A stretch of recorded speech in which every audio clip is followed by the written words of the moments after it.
Hi అండి అందరికి నాటుకోడి చికెన్ ఫ్రై ఈరోజు చేసుకుందాము. ఎలా చేసుకుందామో చూద్దాము రండి. 2 ఆనియన్స్, ఒక టమోటా, ఒక 1/2 కేజీకి తక్కువ 1/4 కేజీ చికెన్, నాటుకోడి చికెన్ క్లీన్ చేసి పెట్టుకునేసాము. ఇప్పుడు కుక్కర్లో కొంచెం ఆయిల్ వేసుకుందాం. చికెన్ ఎర్రగడ్డలు ఆనియన్స్ వేగేంత ఆయిల్ వేసుకున్నాము. ఆయిల్ హీట్ ఎక్కే లోపల మనము ఆనియన్స్ కట్ చేసుకున్నాము.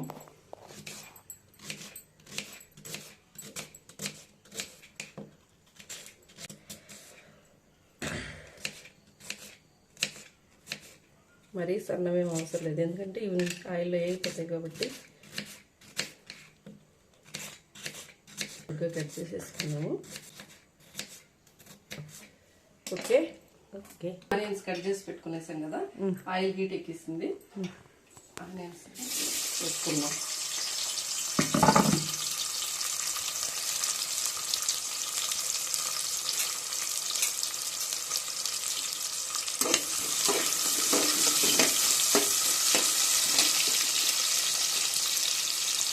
ఈ ఆనియన్స్ వేగే లోపల టమాటా కట్ చేసేసుకున్నాము.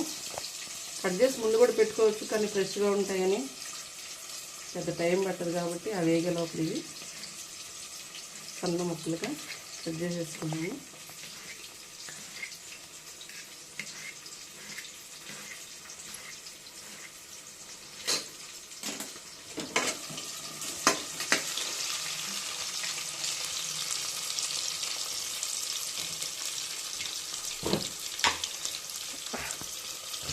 ఆనియన్స్ త్వరగా వేగాలి అంటే కొంచెం చిటికెడు సాల్ట్ వేసుకున్నామంటే త్వరగా ఫ్రై అయిపోతాయి.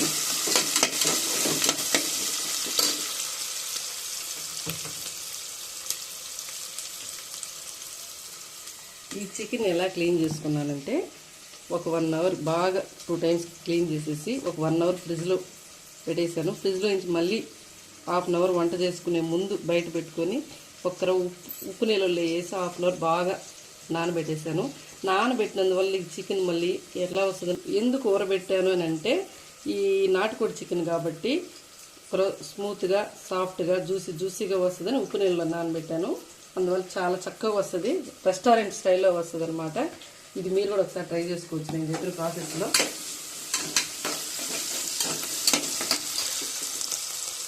బాగా ఆనియన్స్ వేగుతూ ఉండేవి.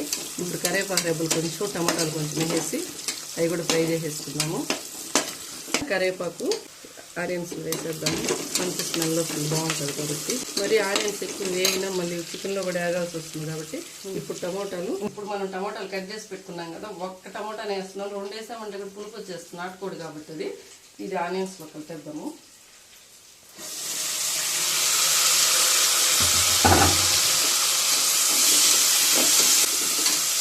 మనం సాల్ట్ వేసుకున్నాం కాబట్టి ఆనియన్స్ ఈ టమోటా త్వరగా వేగిపోతుంది అనమాట, బాగా మగ్గిపోతుంది. టమోటాలు వేసాం కాబట్టి ఒక 2 నిమిషాలు మెత్తబడేంత వరకు అలాగే వదిలేద్దాము. ఆనియన్ టమోటాస్ బాగా ఫ్రై అయిపోయాయి కాబట్టి మనం తీసుకున్న చికెన్ని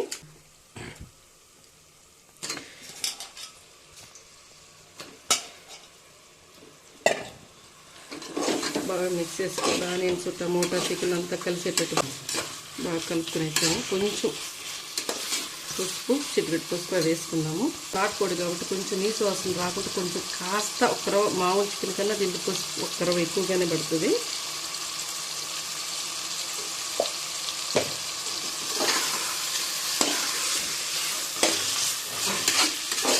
నీరంతా బయట వచ్చేస్తుంది. అప్పుడు దాకా మనం ఇట్లా వేయించుకున్నాము.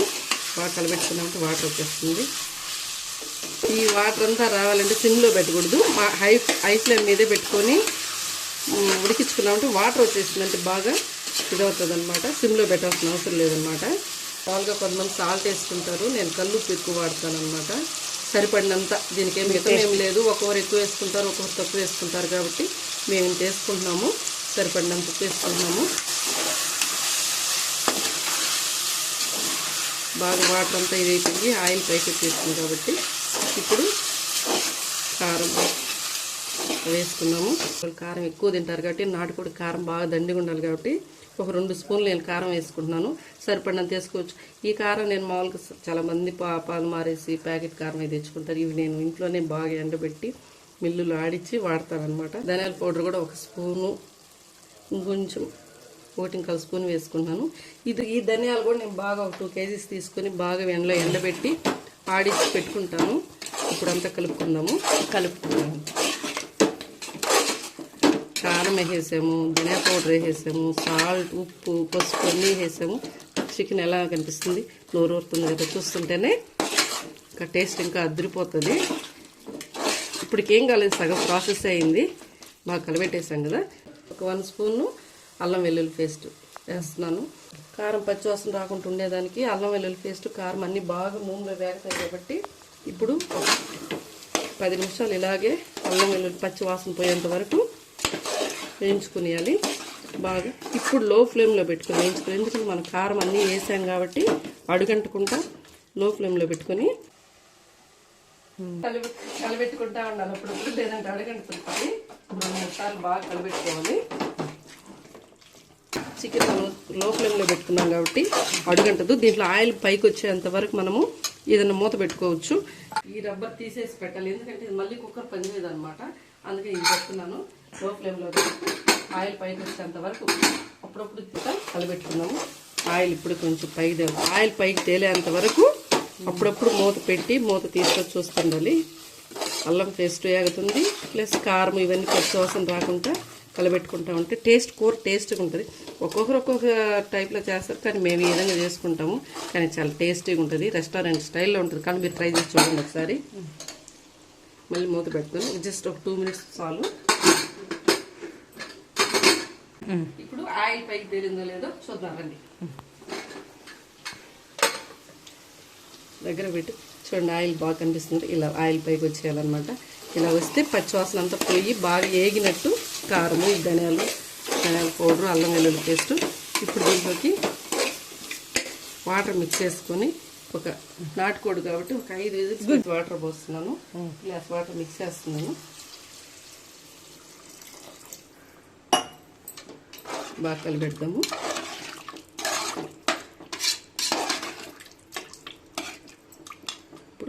ఇప్పుడు ఈ రబ్బర్ వేసి పెట్టుకున్నామంటే విజిల్స్ బాగా వస్తాయి. అప్పుడు కానీ పెడితే కుక్కర్ కొద్ది పని చేయకుండా పోతుంది అనమాట.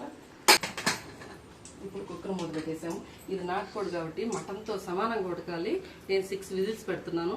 కొంతమంది 5 పెట్టుకుంటారు. మాకు బాగా ఉడకాలి కాబట్టి, పిల్లలు బాగా తింటారు కాబట్టి నేను 6 విజిల్స్ పెడుతున్నాను. ఈలోపు మనం మసాలా రెడీ చేసుకుందాం. ఇంతకుముందు మనం గ్లాస్ వాటర్ మిక్స్ చేసుకున్నాం, ఇంకొక హాఫ్ గ్లాస్ మిక్స్ చేస్తున్నాను. ఎందుకంటే కుక్కర్ విజిల్స్ ఎక్కువ వచ్చాయంటే అడుగంటుకుంటూ ఉండేదానికి మాత్రమే. మళ్ళీ ఎన్ని నీళ్ళు ఉన్నాయి దాన్ని మనము కవర్ చేసుకోవచ్చు. ఇది మటన్తో సమానం కాబట్టి ఉడికేది లేట్ అవుద్ది కాబట్టి 6 విజిల్స్ పెట్టుకున్నాము. ఇప్పుడు పక్కన ఒక పెనం తీసుకొని పక్కన పెట్టుకుందాము. దీనికి ఇప్పుడు కావాల్సినటివి మనము మసాలా రెడీ చేసుకున్నాము. కొంచెం ధనియాలు, సరిపడిన ధనియాలు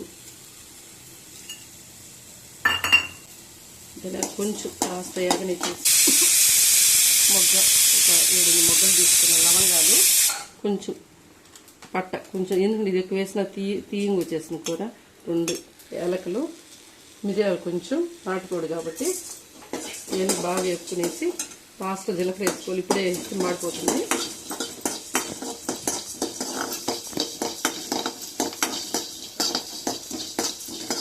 లాస్ట్లో జీలకర్ర వేసి బాగా వేగినాయి కదా, ఇవి పక్కన తీసుకొని ప్లేట్లో పెట్టుకోవాలి మనము. ఇప్పుడు వేరేమైతే ధనియాలు, లవంగాలు, యాలకులు, కొంచెం పట్ట, ఇంటి పట్ట ఎక్కువ వేసాను, తీని వచ్చేసి 2 మిరియాలు వేసాను, జీలకర్ర వేసాను. ఇది మిక్స్ చేసుకుంటే మంచి స్మెల్ వస్తుంది, టేస్ట్ కూడా వస్తుంది అనమాట. కూర చాలా చాలా టేస్ట్గా బాగుంటుంది అనమాట. విజిల్స్ వచ్చేలోపు ఇది కొంచెం చల్లారితే మనం మిక్సీ పెట్టుకున్నాము. ఇప్పుడు చికెన్ కుక్ అయిపోయింది కాబట్టి అది ఆపేసుకున్నాం. కాబట్టి ఇప్పుడు ఇంకొక ఆనియన్ తీసుకోవాలి. మనం ఎందుకు ఫ్రైకి రెడీ చేసుకోవాలి కాబట్టి ఇప్పుడు ఇంకొక ఆనియన్ కట్ చేసుకున్నాము. కట్ చేసి అక్కడ పెట్టుకున్నాం అనమాట. విజిల్స్ పోయేలోపు ఈ ఆనియన్ కట్ చేసి పెట్టుకొని అనమాట. బాగా ఆనియన్స్ డీప్ ఫ్రై అయిపోయాయి కదా, బాగా వేగిపోయాయి కదా. ఇప్పుడు ఈ చికెన్ని దాంట్లో వేసుకున్నాము.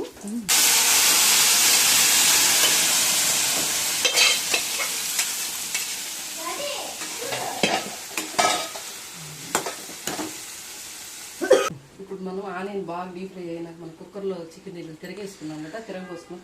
ఇప్పుడు దీనికి కాస్త ఉప్పు చూసి సరిపడా ఉప్పు ఉందా లేదా చూసి మళ్ళీ మనం వేసుకున్నాము.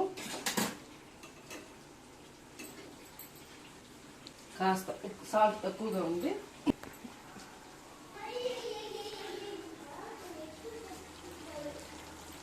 సరిపోద్ది, ఆ సాల్ట్ సరిపోతుంది. కొంచెం ఇందాక అన్నీ వేయించి పక్కన పెట్టుకుందాం, మిక్సీ పెట్టుకున్నాము. లాస్ట్లో కొంచెం ఒక 4 తెల్లుల్లిపాయలు కలిపి మిక్స్ చేసి, ఎందుకంటే మంచి స్మెల్ వస్తుంది కాబట్టి ఈ పౌడర్ మనం ఈ మసాలా మిక్స్ చేసుకుందాం. మంచి స్మెల్ టేస్ట్ అంతా బాగుంటుంది.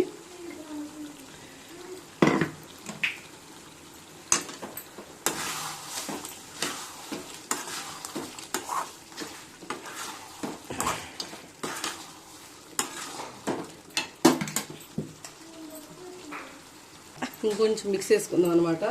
లాస్ట్లో తెల్లపై ఎందుకు వేసాను, మంచి స్మెల్ వస్తుంది. కాస్త అల్లం మొక్క వేసుకున్నా ఇంకా టేస్ట్ వస్తుంది అనమాట, మంచి స్మెల్ వస్తుంది. కొత్తిమీర మనం తరిగి ముందుగానే పెట్టుకున్నాం, ఇది కూడా వేసేసుకున్నామంటే అన్నీ మిక్స్ చేసుకుని కలబెట్టుకుని వేసేదానికి ఈజీగా ఉంటుంది, బాగుంటుంది.